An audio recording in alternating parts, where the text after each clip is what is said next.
Good shot, Bennett. Thank you, Rogers. Chalk me up another point, won't you? I think I'll try a cannon next. Oh, wait a mo. Here's Pendleton.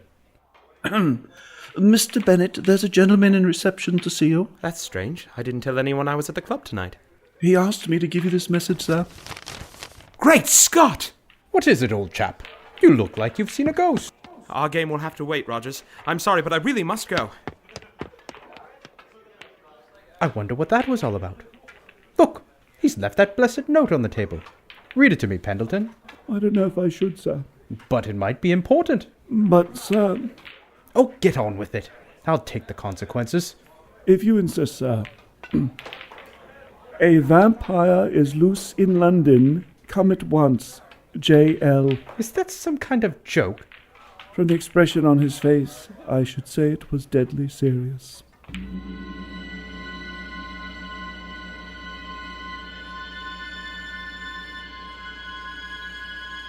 In science, one reasons by analogy.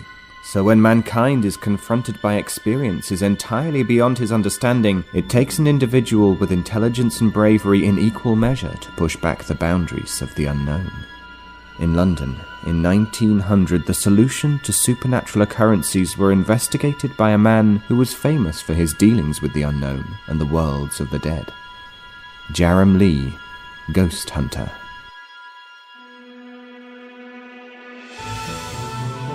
Jerrem Lee, Ghost Hunter, starring Jerry Robbins as Jerrem Lee and Jeremy Benson as Arthur Bennett. Tonight's episode, The Whitechapel Vampire.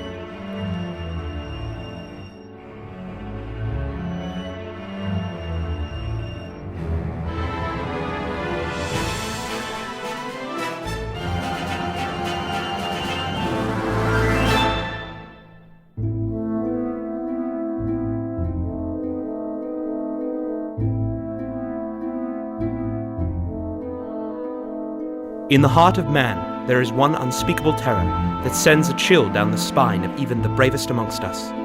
That is the horror of vampirism.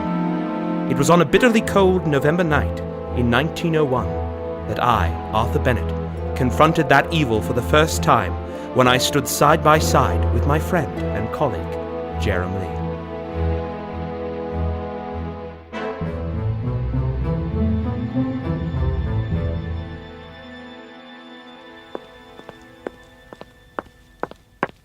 Lee, how did you find me? You dropped a receipt for the repair of your billiard cue in my rooms this afternoon.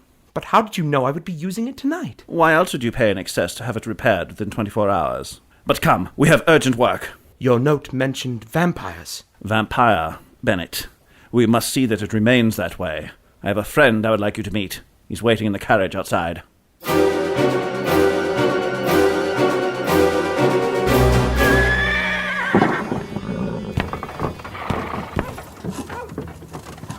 Thank you for waiting, Inspector Clark. I'll want you with me on this one, Lee, you know that. But allow me to introduce Arthur Bennett. Can he hold his own? This is no business for passengers. Bennett can take care of himself, Inspector. You've no worries on that front. And I'm glad to have you with us, Mr. Bennett. Thank you, Inspector. Driver! Take us to Whitechapel immediately. Whitechapel? You're thinking of the Ripper Caves? One can hardly think of anything else when one hears that name. Is that where the victim was found? Well, I'm afraid so. You're certain it was work of a vampire? Constable Jones found her. Good man, Jones. If you recall, he was there in '98. I remember, Inspector. He's seen the signs before. He found the body when he was doing his rounds and sent for me immediately. I, in turn, decided to collect you. What happened in '98? Lee and I have faced this horror before. It took months of police work and a fair amount of convincing from Lee to track down the culprit. Who was he? Does the name Viscount Valdivia mean anything to you? I remember. The papers were full of it at the time.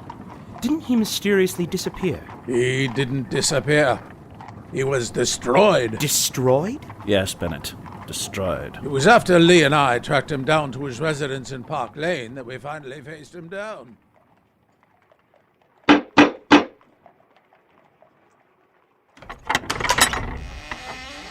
Yes, sir. We've a warrant here for the arrest of Viscount Valdivia. But the master is asleep. At noon? He cannot be disturbed. Ignore him, Inspector. He's under the control of Valdiva. Constable Jones, take this man away. Yes, sir. But my master... Never mind that, sir. Come with me.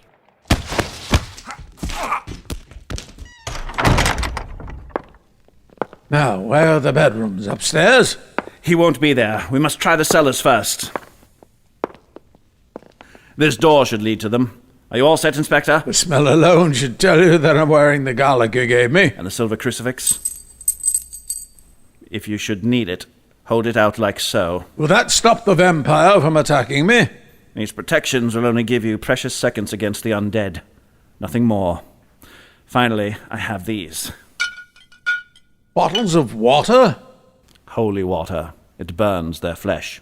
You mentioned wooden stakes before. I have them here in my bag. Are you ready then? I'm ready. Then come.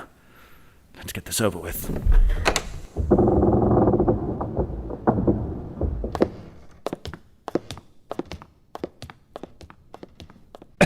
Oh, heavens. It reeks in here. There, in the corner. A wood coffin. Does he sleep in that? Lain with the soil from his homeland.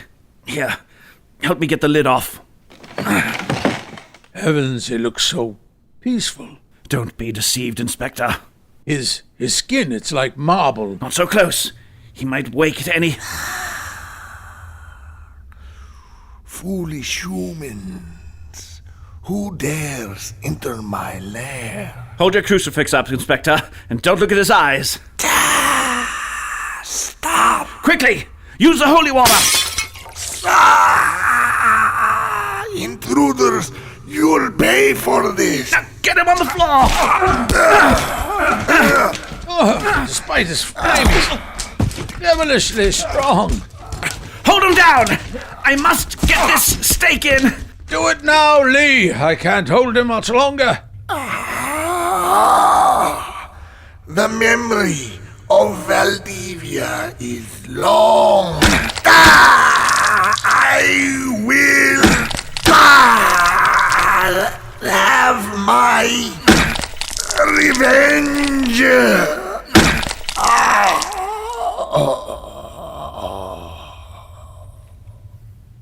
There.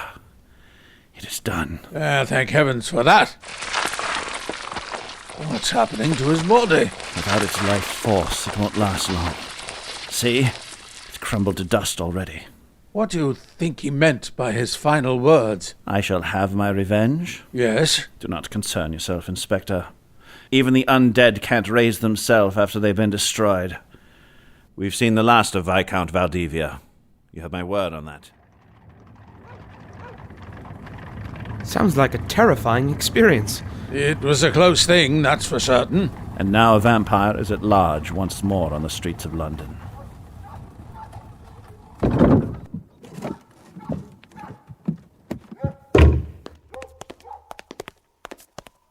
Where's the body, Jones? At the end of the alleyway, sir. Very good. Dear God! Her throat's been torn out. This is worse than before. What do you mean? Do you recall the throat of Margaret Hargreaves, Inspector? Yes, aside from the smallest puncture wounds, there's barely a visible mark.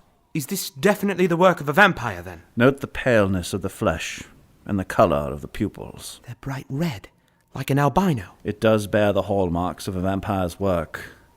But it is only by testing the blood we will know for certain. What tests are those? 2 of my own devising. Open this bottle for me, Bennett. Now, if I take some of the blood from around the wound with a spatula and add it to the liquid in the bottle... It forms in globules on the top, like oil on water. What was in the bottle? Holy water, Mr. Bennett. Give it a shake. Try as you might, the two won't mix like normal blood would. Why, you're right. And what's the second test? Again, I take some blood with a spatula. See how freely it runs over the metal. Try as you might, the blood will not coagulate. It's as if the chemical nature has been altered in some way. You know, Inspector, this is quite unlike the previous case. In what way? Victims were always carefully hidden before. It's like its very location has been chosen to... There! Across the street! What is it? I thought I saw something. Where exactly? In the shadows of that doorway. Perhaps I was... No, look! There is someone! Too late. He's gone. Lee, did you get a look at his face? Yes, but it can't be. Who was it? The Viscount Valdivia. But you said that it was impossible. Yes, you said even the undead can't return after they've been destroyed.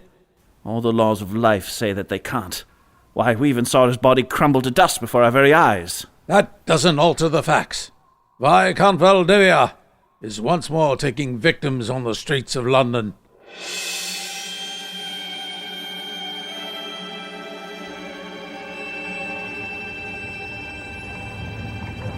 It is puzzling, is it not, Bennett? There are so many points which just don't make sense. Such as? Firstly, the victim's throat is torn out. Even a layman could be in no doubt that this is the work of a vampire. True. And then there's the location. An alley in Whitechapel? Designed to draw attention to the crime. Yet the creature we faced before was so fastidious in keeping his habits a secret. Maybe he wants to strike fear into the public. But he would know that the police would see that the details of the attack didn't get out. And then there was the man in the shadows. You mean the Viscount? But it can't be him. I drove a stake through his heart with my very own hands. Then who was it? His twin brother? Great Scott! What a fool I've been! Driver, take us back to Whitechapel, immediately!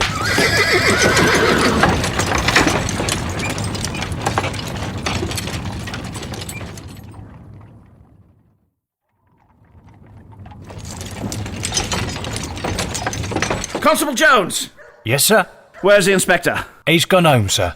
Does he still live in Piccadilly Gardens? I believe so. You heard the man, driver. To Piccadilly, immediately!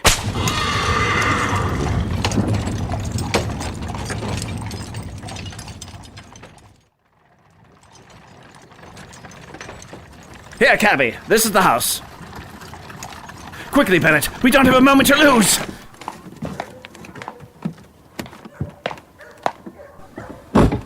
What is it, Lee? Why are we in such a rush? Don't you see? The death of that poor woman wasn't intended to panic the public. It was planned to draw us out. Us? The inspector and myself. But why? If you wanted to know who was responsible for killing Valdivia, what better way than to commit a similar crime and to see who was sent for? Lee! There! Climbing down the wall! It's him. Stand back, Bennett! You hit him! Heavens, he's getting up. Your bullets didn't stop him. No, but at least we'll let him know we're serious. Come, we must see if the inspector is all right. Inspector! Inspector! Not a sound! Help me break down this door, Bennett. On the count of 3. 1, 2, 3! That open window upstairs! Come on! Here, Bennett! Is he? Oh. Not quite. His skin's so pale, just like the girl's. Look, see his neck? A bite mark. Oh. It's all right, Inspector. We're here now. Is that you, Lee? Is there anything I could do for you? I'm done. You know that. Try to conserve your strength. It's too late for that. Lee, there's something I need to tell you. It wasn't the Viscount. He had a brother. I know, Inspector. Only I was too slow to realize. He wants revenge. He arranged the body. He knew it would be the same people. Try not to speak. He wants you, Lee. I can protect myself. You don't understand. He doesn't want to kill you. What do you mean? He wants to turn you into one of them. I don't understand. A vampire. He wants to turn you into a vampire. Inspector? Inspector? Is he dead? Yes, Bennett. For the Inspector, the battle is over.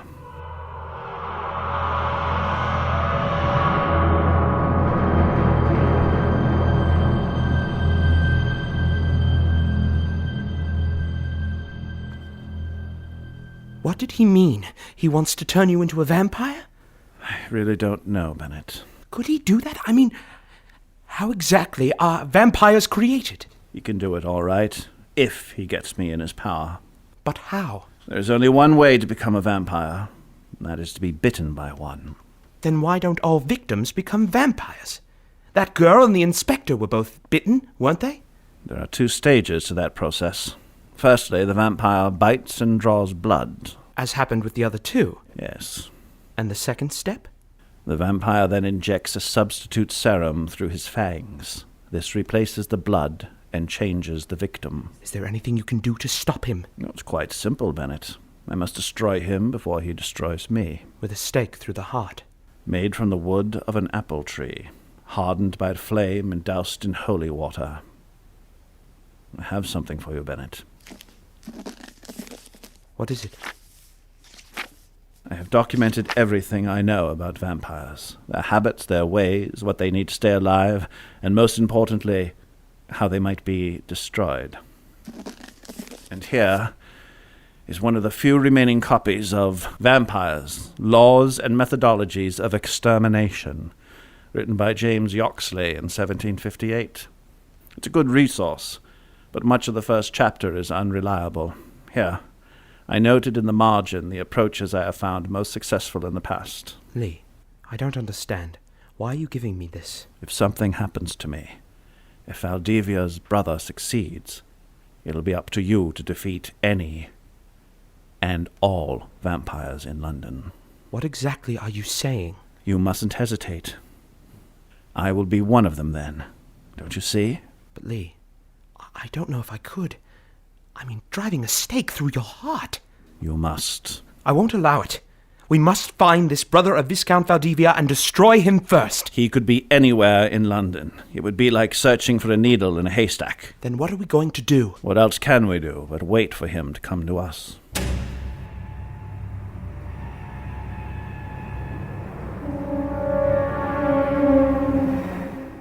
It's been 3 days since the inspector was killed.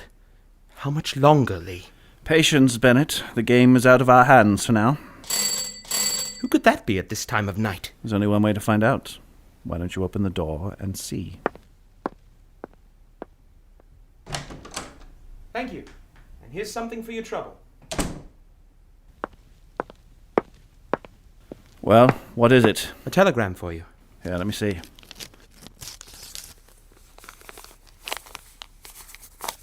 Come at once to Highgrove Cemetery. Most important, Constable Jones. Looks like our wait is over, Bennett.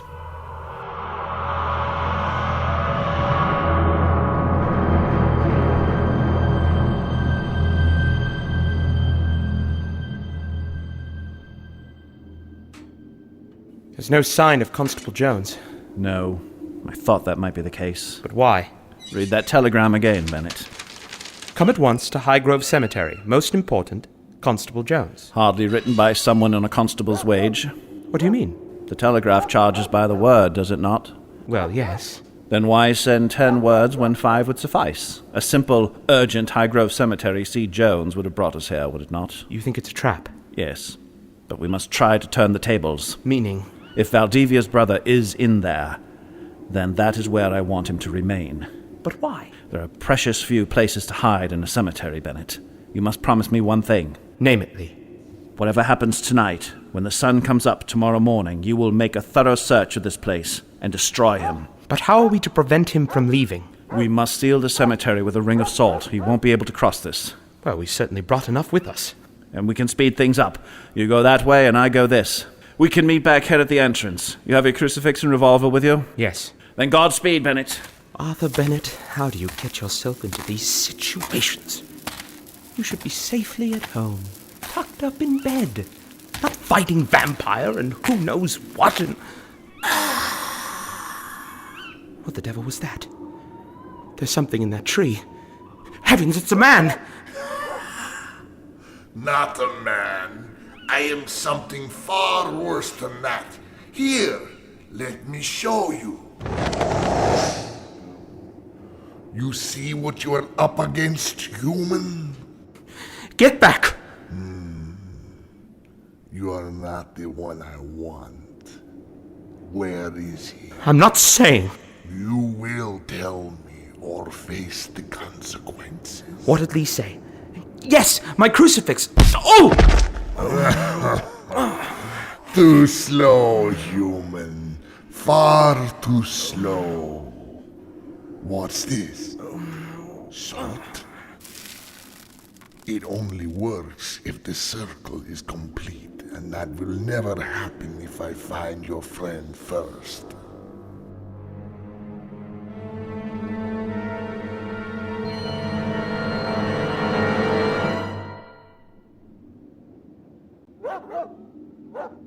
What the devil's keeping Bennett? Shouldn't take this long to lay the salt. I can't afford to wait any longer. Should just have to explore the cemetery by myself.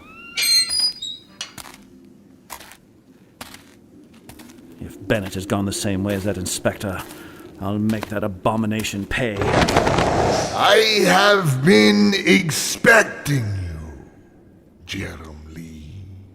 I see that you have the same repulsive charm as your brother. My dear brother, that is what brought me from across the seas to you. You will not find me as easy to overcome as the inspector. No, but I don't want to defeat you. Oh? I want you to join us, to become a vampire and live as we do. Why ever should you want that? Let us say you have certain qualities. Such as? Your intelligence, for one, not to mention your knowledge of our kind. Knowing what I know, what makes you think I should agree? There is still so much you fail to comprehend, mortal. Just think of the power you could hold to truly understand the nature of life and death, and to be able to cheat one of them. But at what price? To be reviled by the rest of humanity? To live in constant fear of being discovered? To never be able to feel the warmth of the sun on my face? It's not the path I choose, Valdivia. Then you will have to learn that sometimes you have no choice. Your brother has already learnt that lesson.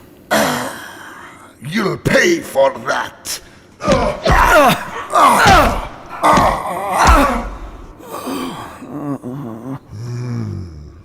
That was easier than I thought it would be. Still, you're only flesh and blood, I suppose. It's not over yet, Valdivia. Don't like the taste of garlic, Valdivia. It will take more than petty herbs to defeat me. Then try some of this! Silver bullets. They sting, don't they? It is still not enough. And now you are mine. Mine to feed on. Your blood, Lee.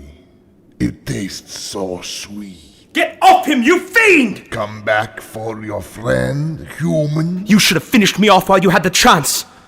It is true. Perhaps I underestimated you. No, don't turn around. Just let him go. You know, I'm thinking that you can't have had time to complete your circle of salt. I couldn't just leave him at your mercy. Oh, then your trap has failed, and you are both mine for the taking! I said let him go. And just who's going to make me? This revolver to your head says I will. Your bullet will not kill me. No, but it's certainly going to hurt. Heavens, it worked. He's out cold. What was it Lee said? A stake through the heart. Yes, in his bag.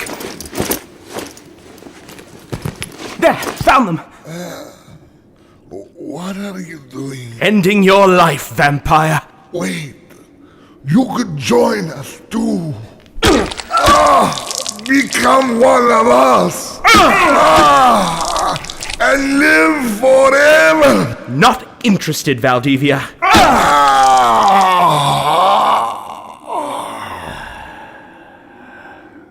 You've done it, Bennett. You've defeated him. Get back, Lee. But, Bennett, it's me. Your eyes, they're blood red. He drank a little of my blood, but not enough to kill me. but you might be one of them. A vampire? No, he didn't inject the serum into me.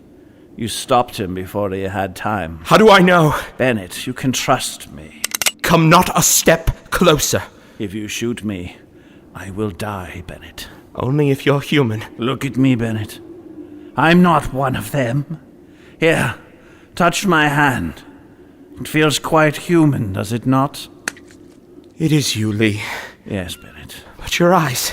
Let us hope they return to their usual color in time. You're going to look very strange if they don't. So, you did manage to defeat him after all? I drove a stake through his heart, like you told me. To be honest, I didn't think I had it in me. But I knew you did, Bennett. I never doubted you for a second. You have been listening to Jerrem Lee, Ghost Hunter, and tonight's episode, The Whitechapel Vampire, starring Jerry Robbins as Jerrem Lee and Jeremy Benson as Arthur Bennett. Featured were Sam Donato as Inspector Clark and Lucian E.G. Spellman as Valdivia. Jerrem Lee, Ghost Hunter was created and written by Gareth Tilley and produced by Brian Rothrock. The executive producer was Mark Vanderberg, and the program was directed by Jerry Robbins with music by Jeffrey Gage. For the Colonial Radio Theatre on the Air, this is David Alt speaking.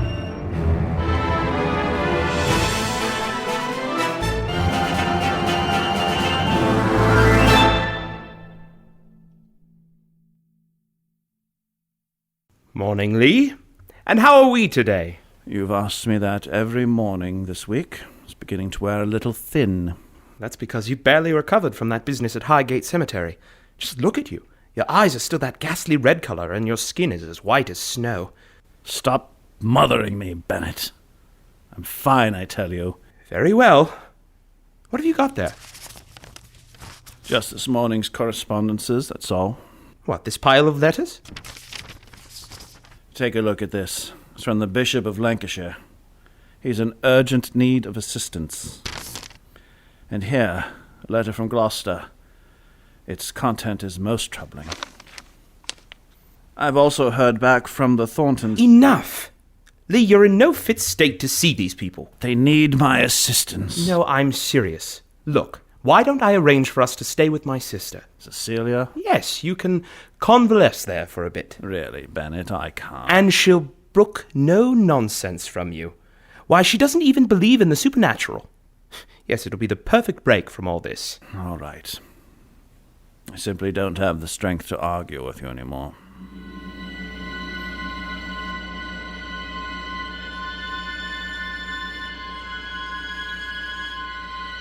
In science, one reasons by analogy.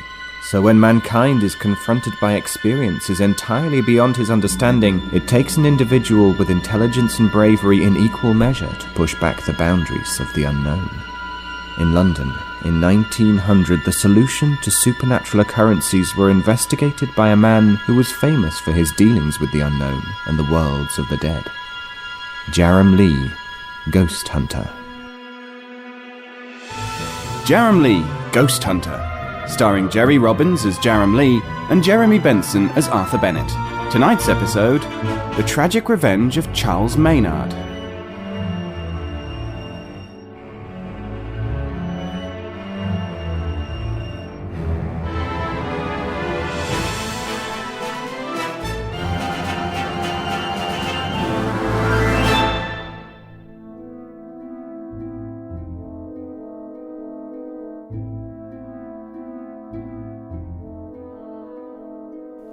The end of 1901 saw Jerrem Lee at his lowest ebb. A succession of cases had taken its toll on him, culminating in a vicious attack from a vampire. It was not often that I, Arthur Bennett, had to be firm with my friend, but on this occasion I felt I had little choice. So it was, on that late December afternoon, that we took the train through the Sussex countryside to Wickford Hall.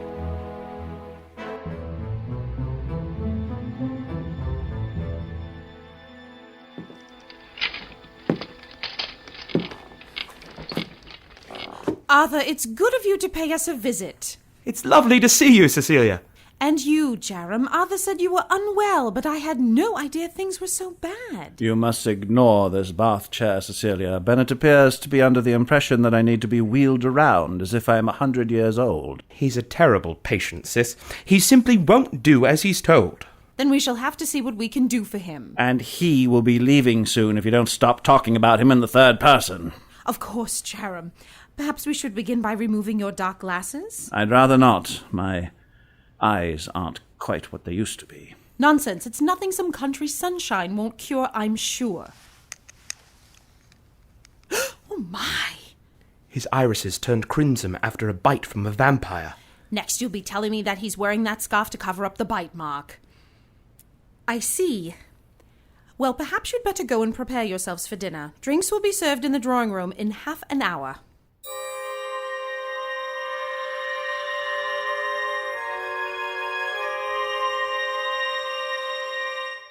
We're in here, Lee. Do you need a hand? Do you need a hand? I can manage perfectly well, thank you. I see you have managed to replace your chair with a walking stick. Perhaps your recuperative powers are already working their effects. Then allow me to introduce my husband. Richard, this is the man I was telling you about. Pleased to meet you, Mr. Lee. Pleasure is mine, Sir Richard. I'm sure your stay at Wickford Hall will soon have you back on your feet in no time. I have little doubt of it. And maybe after dinner I could show you my collection of curios. There's one piece in particular I should like your views on. Maybe tomorrow. You're here for a rest, remember? I should be delighted, Sir Richard, if only to get away from this pair of mother hens. It seems there is no helping some people, sis. No, indeed not, Arthur.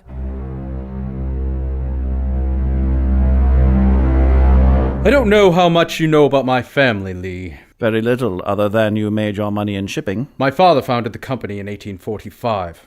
I've done my best to keep things going. Not without success, I hear. Oh, we do all right.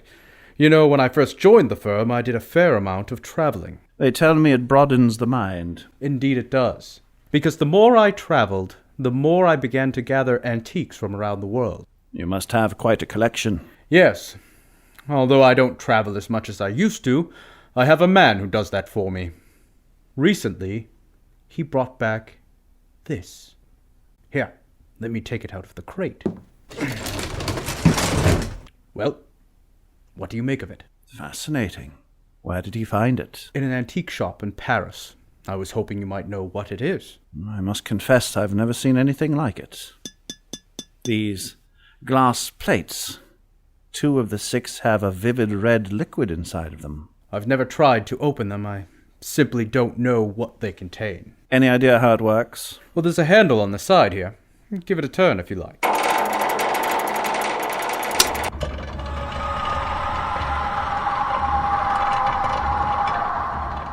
Ghastly noise, isn't it? Almost like someone in torment. And here, I believe you should place your hand inside here. Like so? Careful, there's a sharp needle inside. Any clues as to who made it? Only this plate on the side. He who uses this apparatus takes his soul in his own hands. Mysterious, isn't it? In my experience, such warnings are not to be taken lightly. You're not suggesting there's anything in that statement. Seems to be a name underneath. John Merritt, 1858. Yes, I've tried to do some research on him. He was said to have gone quite insane around that time. It is intriguing, is it not? Until we know the true purpose of this contraption, I should handle it with care. Ah, there you are. I thought I'd find you in here. I was just showing Mr. Lee some of my collection. Arthur and I were hoping you'd join us for a hand of bridge. Of course, my dear. Let me put this away and I shall be with you in a moment. Come along then, Jerrem. You can help me deal.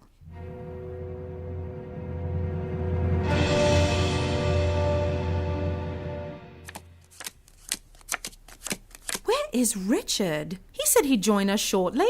He's probably got distracted by something in that collection of his. I'll just go and get him. Richard? Richard, are you coming? Arthur, come at once! What is it, sis? Look! Heavens, is he?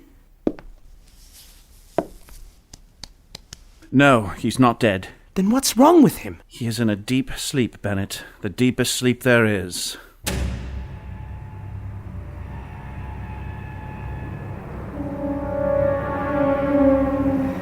How is she, Bennett? She's still in a state of shock, I'm afraid. I put her to bed with a tincture. Good. And I've had the doctor sent for. This is no business for a quack, Bennett. Just look at him. What do you mean? The way his eyes just stare into space and his lips are drawn over his mouth. We've seen that expression before. You're talking about that business with Professor Taylor? I am. Then you think his soul has been removed.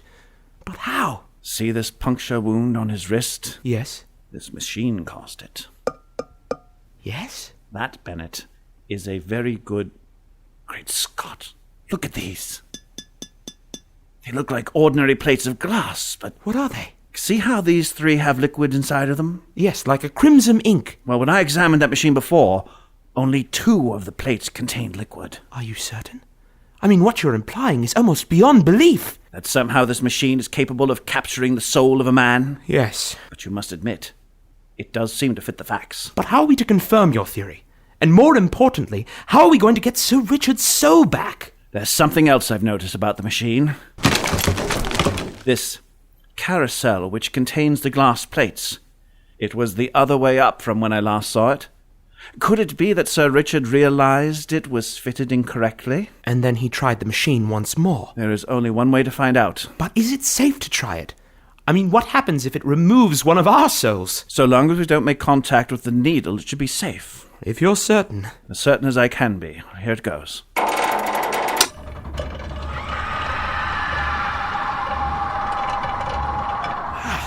It sounds like several people speaking all at once. I wonder, could these be the voices of those souls trapped on the plates? Then let's try it with only one plate inside. Slide out the first 2, Bennett. Gently does it. Who knows what might escape if you drop it. Here's the second one, Lee. Good. Now let us try that machine once more. Help me. Heavens, you were right. I can hear her. But can she hear us? Let's try. Who are you? My name is Constance Merritt. Then tell us, Constance Merritt, how is it that you came to be trapped inside this machine? Feels like it all happened such a long time ago. Still, I shall try to do my best to explain what took place. Constance? Constance! What is it, my love? I have word that he has returned. You must speak plainly, John. Who is it of which you speak? It is your husband, dearest. But you are my husband, and I love you like no other. I mean your first husband, Charles Maynard. I have word that he has returned from his travels. Charles? But I was told that he was killed 5 years ago, hence a full year before we were betrothed. Do you not see our union counts for naught? It is you and Charles that are married in the eyes of the law. Then everything I hold dear would be taken away from me, and by a man who was content to desert me for so long. There is nothing we can do. Unless, tell me, how came you by this news? My brother heard tell from a shipping master hired to return him from France. Then he is yet to land? No, he disembarks tomorrow. And no one knows of his arrival? No one, except my brother. Then we might be saved. In what manner? When he arrives, you must be there to meet him. Bring him back to me immediately. I shall arrange the rest.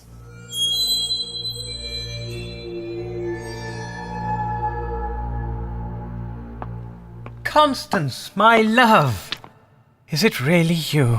Charles, you have finally decided to return to me. Though I have travelled far, the thought of you was always in my heart. Then I am pleased for you. But you do not seem pleased to see me. I am both surprised and pleased in equal measure. I thought you dead 5 years hence. I did not know. But come, I have brought you many gifts from across the seas. Here are the finest silks from China. And here, spices from Persia. These are nothing compared to the gift I wish to give to you. What have you in mind? Has it really been so long that you've forgotten the charms of a woman? Then you still hold feelings for me? Come, I will show you exactly how much. Why do you lead me towards the cellar? You will see. Are you ready for your present, Charles? I am? Then close your eyes. They are closed. Good. Then step inside. May I open my eyes? Indeed you may. But where is this gift? This is naught but an empty room. Constance, what is the meaning of this? It is your gift. Explain yourself. Your gift is to remain in this prison for the remainder of your days. What a grisly fate, to be locked away in a cellar. It was no more than he deserved after leaving me for so long. Wouldn't you agree? She's fading, Lee. The machine is running down. Shall I wind it once more? No, we still don't know how this machine came into being and how we may return Sir Richard's soul to him. Somehow, I do not think she holds the key. Then shall we try a different plate? Here, use this one. It's ready, Lee. Let's see what it has to offer. Hello? Can anybody hear me? Yes, we are here. What is your name? My name is Charles Maynard. The Charles Maynard that was imprisoned by your wife? Then you know of my fate? We do. Then you also know how I took my revenge? No, we've yet to hear that part of the tale. When I was captured by Constance, I asked for her to bring me the many items I had brought back during my time abroad. With these, I hoped to build her an apparatus of such elegance that she might give me my freedom once more. What she did not realize was that during my travels, I had learned much from a great mage of the East. It took time, but finally I was ready to present my machine to her. Charles, why have you summoned us here? I have great news. My instrument is now complete. And this contrivance, this is what you've spent so long in creating? It is. Then show me, how does it work? Wait. Before I do, I wish to make a bargain with you. You are in no position to bargain. Still, I am minded to hear his request. Then let me leave this place to once more resume my travels. No. It is too dangerous. Constance, you loved me once, did you not? Perhaps. Then for all that you once held for me, grant me this one request. Do you promise to leave England, never to return? I do. Then I shall agree to your appeal. Thank you. If your machine pleases me. Oh, it will, my lady. Then tell me how I may use this apparatus. Its operation is simple. Place your hand in here, like so. Then the handle is turned, like so. And what is its purpose? My machine conveys such energy on the user to make their body and appearance more youthful. You mean it will make me younger? Indeed it will. Let me try. Might it not be better to see Charles use the machine first? Yes. You show us, Charles. Alas, the machine may only be used once. Then it is worthless. Then I shall use it. But it might be a trick. Do not heed him. He only wants the machine for himself. Then he shall not have it. I place my hand here, do I not? That is right. What is this pain in my hand? It is the needle that will draw your age away. I turn the handle. Here, allow me.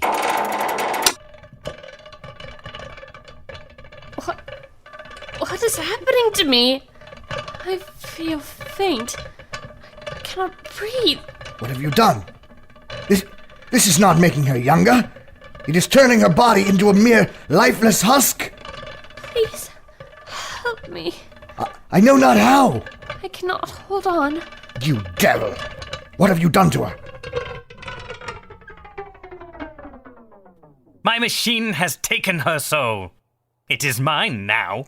Then perhaps it is time for you to taste some of your own medicine. What are you doing? Get off me! You place your hand in here, do you not? No! Stop! And turn this handle like so? No! My soul! What have you done?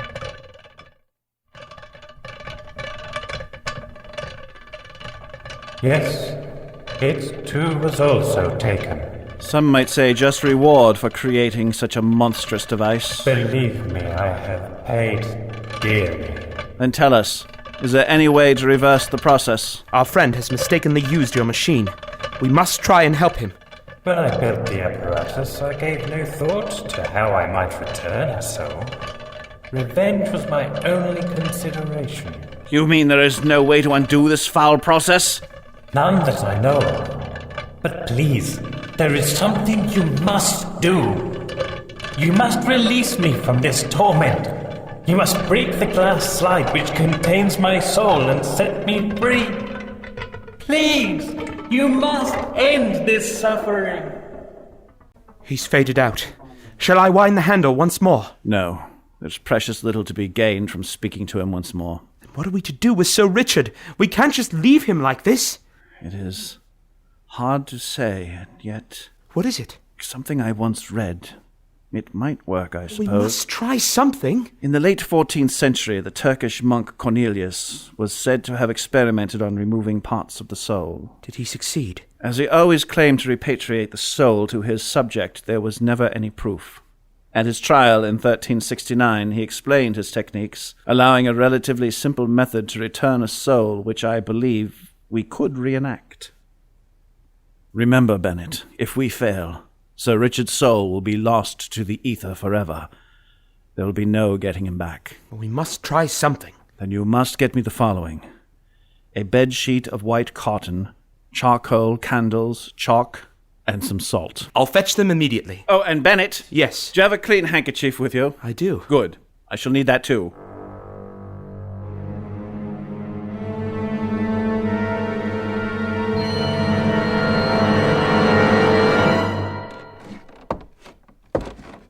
Here are the materials you wanted, Lee. Thank you, Bennett. We better make a start. Are you sure you're up to this? You look done in.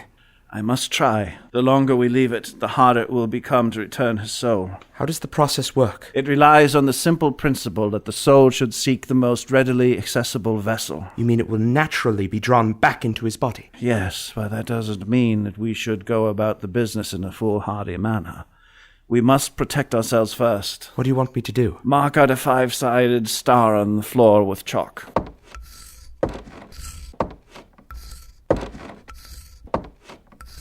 Then at each point of the star, place one of the candles you got from the maid.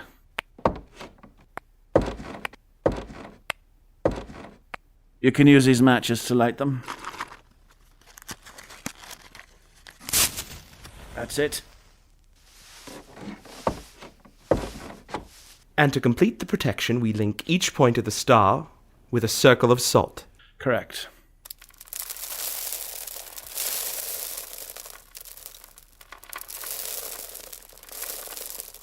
It's a little rudimentary, but it should prevent any soul released in the pentagram from attacking us. Then what's next? We must take the white bed sheet and place it over the pentagram. Here, let me help you. On the sheet, mark a second pentagram in charcoal.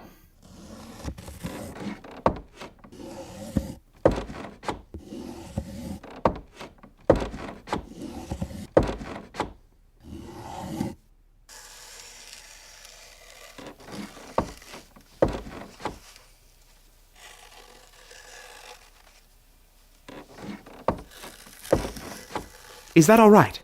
It's perfect. Now let us lay Sir Richard down on the sheet.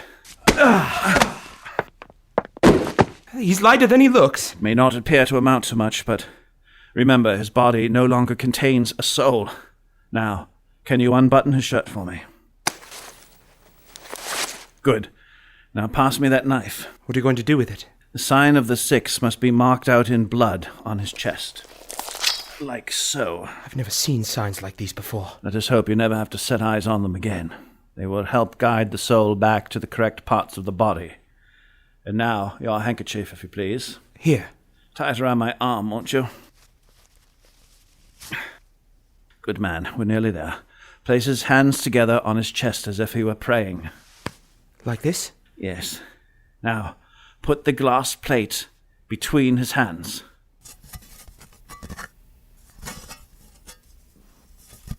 Good. Now fold the sheet over him. That's it. Tightly does it. He looks like he's been mummified. It is the pentagram on the sheet that will keep his soul in close to the body. There must be no means of escape. You mean the pentagram wrapped around him will mean that his soul has nowhere to go but back inside his body? That's the theory. But how are we to break the glass without unwrapping the sheet? Stand back, Bennett. Firearms in the house? Celia will kill me for this. Everything will be fine so long as I don't miss. Are you ready, Bennett? I'm ready. Good. Now, 1, 2... Lee, nothing's happening. Wait a moment. Sir Richard, can you hear me? Is that you, Lee? Help him out of there, Bennett. What the devil happened? You mean you don't remember? I just had the strangest dream, and then I woke up bound in this sheet. What have the pair of you been up to? Some kind of parlor trick? Something like that. I thought I heard... Richard, you're all right. Yes, of course I'm all right. Why shouldn't I be?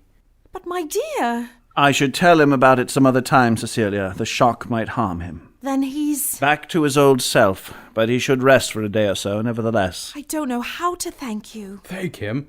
What on earth for? I'll explain everything later. Now come along, dear. Let's get you tidied up. He will be all right, won't he, Lee? I should think so. What are we to do about that wretched machine? We must make sure it can never be used again. And if I carefully take out this needle... There. Should be perfectly safe now. And what of the trapped souls of Constant Merritt and Charles Maynard? We must make a pentagram and release them in controlled conditions. But not now. I feel so dreadfully tired. Lee, are you all right? You've gone a deathly pale. I'll be fine once we get back to London. But you're supposed to be resting here. I know, but there's hardly likely to be a relaxing atmosphere here after tonight. Perhaps you're right. Don't worry, Bennett. Just you see. I'll be my old self in a day or so. I just wish I could be so certain.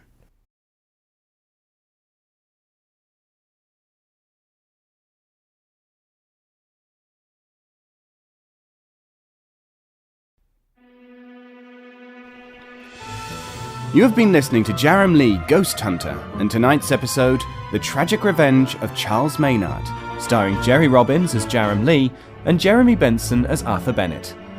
Featured were Amy Sheridan as Cecilia Webster, Joe Caliendo Jr. as Sir Richard Webster, Dan Powell as Charles Maynard, Lucian E.G. Spellman as John Merritt, and April Sadowski as Constance Merritt. Jerrem Lee Ghost Hunter was created and written by Gareth Tilley and produced by Brian Rothrick. The executive producer was Mark Vanderberg, and the program was directed by Jerry Robbins with music by Jeffrey Gage. For the Colonial Radio Theatre on the Air, this is David Alt speaking. This is the end of disc number 1. Please insert disc number 2.